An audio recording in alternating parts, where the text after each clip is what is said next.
हर हर महादेव। हे शिव भक्तों, स्वागत है आपका आपके अपने चैनल दिशा स्पिरिचुअल पर। आज हम श्रवण कर रहे हैं महाशिव पुराण के छठे और सातवें यानी अंतिम अध्याय को। आइए मेरे साथ अंत तक बने रहें और शिव भक्ति के अलौकिक रूप का आनंद लेते हुए इस पावन कथा का श्रवण करें। आगे शौनक जी कहते हैं, महाप्राज्ञ सूत जी, आप धन्य एवं शिव भक्तों में श्रेष्ठ हैं। आप हम पर कृपा करें, हमें कल्याणमय शिव पुराण के श्रवण की विधि बताइए, जिससे सभी श्रोताओं को संपूर्ण उत्तम फल की प्राप्ति हो। सूत जी ने कहा, मुने शौनक, तुम्हें संपूर्ण फल की प्राप्ति के लिए मैं शिव पुराण की विधि सविस्तार बताता हूँ। सर्वप्रथम किसी ज्योतिषी को बुलाकर दान से संतुष्ट कर उससे कथा का शुभ मुहूर्त निकलवाना चाहिए और उनकी सूचना का संदेश सभी लोगों तक पहुंचाना चाहिए कि हमारे यहाँ शिव पुराण की कथा होने वाली है। अपने कल्याण की इच्छा रखने वालों को से सुनने अवश्य पधारना चाहिए।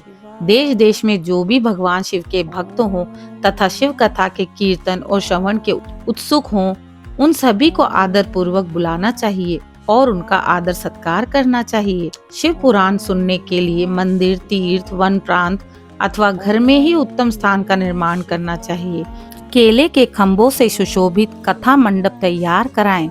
उसे फल पुष्प सुंदर चंदोवे से अलंकृत करना चाहिए। चारों कोनों पर ध्वज लगाकर उसे विभिन्न सामग्री से सुशोभित करें। भगवान शिव शंकर के लिए भक्ति पूर्वक दिव्य आसन का निर्माण करें तथा कथावाचक के लिए भी दिव्य आसन का निर्माण करना चाहिए। नियम पूर्वक कथा सुनने वालों के लिए भी सुयोग्य आसन की व्यवस्था जरूर करें। अन्य लोगों के बैठने की भी व्यवस्था करें। कथावाचक के लिए कभी भी बुरी भावना ना रखें। संसार में जन्म तथा गुणों के कारण बहुत से गुरु होते हैं, परंतु उन सब में पुराणों के ज्ञाता ही परम गुरु माने जाते हैं।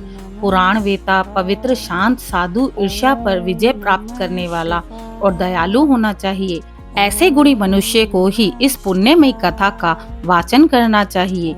सूर्योदय से 3:30 पहर तक इसे वाचन करने का उपयुक्त समय होता है। मध्याह्न काल में 2 घड़ी तक कथा बंद रखनी चाहिए। जिस दिन से कथा शुरू हो रही है उससे 1 दिन पहले व्रत ग्रहण करें। कथा के दिनों में प्रातः काल का नित्य कर्म संक्षेप में कर लेना चाहिए। वक्ता के पास उसकी सहायता हेतु एक विद्वान व्यक्ति जरूर होना चाहिए।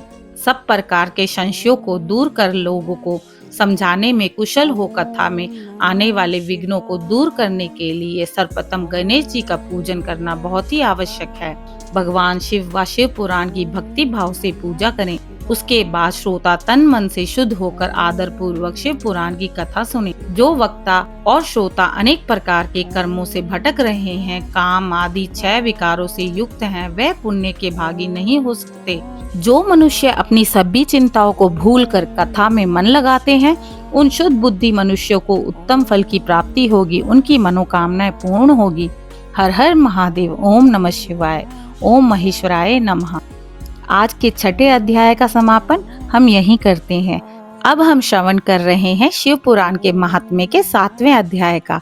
आगे 7वें और अंतिम अध्याय में हम सुनेंगे कि सूत जी बताते हैं कि कथा सुनने के लिए क्या नियम है।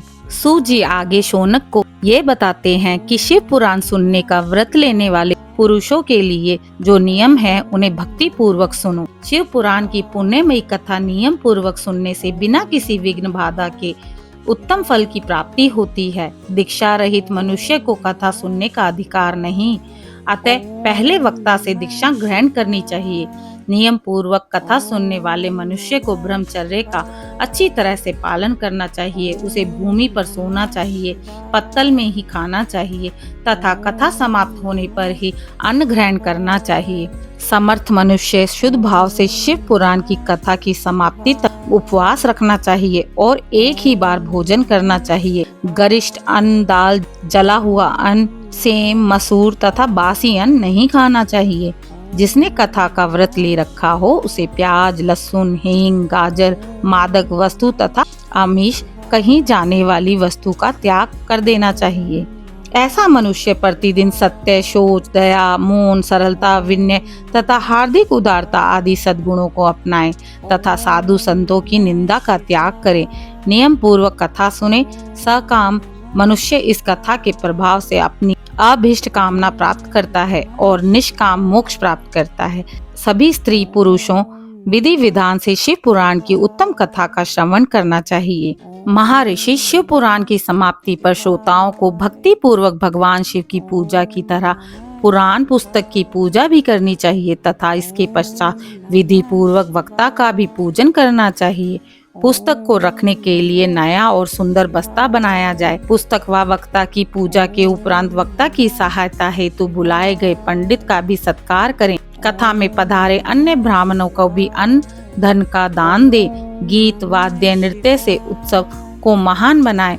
विरक्त मनुष्य को कथा समाप्ति पर गीता का पाठ करना चाहिए तथा गृहस्थ को श्रवण कर्म की शांति हेतु होम करना चाहिए। होम रुद्र संहिता के श्लोकों द्वारा अथवा गायत्री मंत्र के द्वारा करें।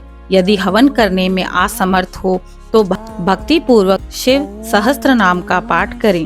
कथा श्रवण संबंधी व्रत की पूर्णता के लिए शहद से बनी खीर का भोजन 11 ब्राह्मणों को कराकर उन्हें दक्षिणा प्रदान करें। समृद्ध मनुष्य चांदी अथवा सोने का एक सुंदर सिंहासन बनवाएं और उसके ऊपर लिखी अथवा लिखाई हुई शिव पुराण की लिखी पोथी विधि पूर्वक स्थापित करें तथा पूजा करके दक्षिणा चढ़ाएं। फिर आचार्य का वस्त्र, आभूषण एवं गंध से पूजन करके दक्षिणा सहित वह पुस्तक उन्हें भेंट कर दें। शौनक इस पुराण के दान के प्रभाव से भगवान शिव का अनुग्रह पाकर मनुष्य भव बंधन से मुक्त हो जाता है। शिव पुराण को विधि पूर्वक संपन्न करके यह संपूर्ण फल देता है तथा भोग और मोक्ष प्रदान करता है।